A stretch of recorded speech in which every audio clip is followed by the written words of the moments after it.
Let me tell you where this story begins. You're holding the first book in the Used to Survive series, and before we dive in, I want you to know I'm not the author. My name is Joanne, and I'll be guiding you through this course. The story you're about to hear comes from Aaron, the man who wrote these pages. Aaron's story isn't easy. At 12, his mother remarried, and the man who became his stepfather spent the next 3 to 4 years abusing him physically and emotionally.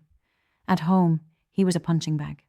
Outside, he pretended to be tough, skating, working the Rocky Horror shows, taking whatever drugs landed in his hand. Pills, powders, weed, mystery tabs. He'd pop them and joke, "Check back with me in a couple hours, I'll let you know what it does."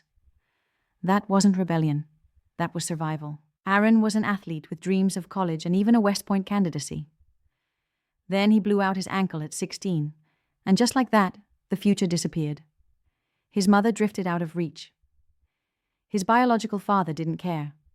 The man who adopted him hardly checked in, and his stepfather made home feel like a war zone. 3 fathers, 3 failures, 3 reminders that he didn't matter. His life had no value, and he didn't care if he lived or died. He cut himself. The scars are still on his arm, 40 years later. He smoked crack regularly in high school, all while running a pizza shop in the Bronx during the worst years of the 1980s. In his 20s, he buried himself in cocaine while wrestling with undiagnosed combat PTSD after the Gulf War. Marijuana became the balance when alcohol and harder drugs pulled him too far into the dark. One good joint could finally shut his body down enough to sleep. So when Aaron says this isn't an anti-drug book, he means it. He's lived the cycle. He knows the trap. He knows the relief. He also knows that substances were never about being reckless. They were about being broken, about trying to cover pain that nobody helped him face. And here's the thing most programs never said out loud, a point Aaron makes clearly. Who are we to tell someone they're wrong for how they survived trauma? If the only thing in the house is alcohol, people drink. If a guy on the corner has something in his pocket, people take it.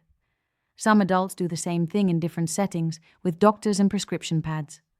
The pushers live on the street, and they live in clinics too. This series, Used to Survive, isn't about shaming anyone for how they coped, or what they smoked, or what they drank. It's about helping you see why you coped the way you did. Addiction isn't about weakness. It's about trauma, left untreated, voices left unheard, lives left undervalued. Aaron created this series to offer another option, not to rip away coping, but to help you build new ones.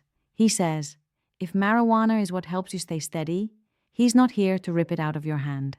Instead, he'll ask, why do you feel you need it? What else could make that pain less heavy? This isn't an anti-drug book. This is an anti-addiction book, an anti-running away from yourself book. Aaron's learned how to sit with himself, even in the ugliest moments, without sprinting toward a bottle or a bag. Sometimes that looks like naming 5 things in the room. Sometimes it looks like breathing the way a therapist taught him. Sometimes it looks like smoking a joint instead of swallowing a prescription that would leave him numb. You don't need someone preaching at you. You need someone who's been there. Aaron still carries the scars. He knows what it's like when the lie in your head says you're worthless. And his message, the one we're carrying into this course, is simple. You're not worthless. You're surviving. So let's start here. Let's start with the truth about why you used. Because once you see that, you'll never see yourself the same way again.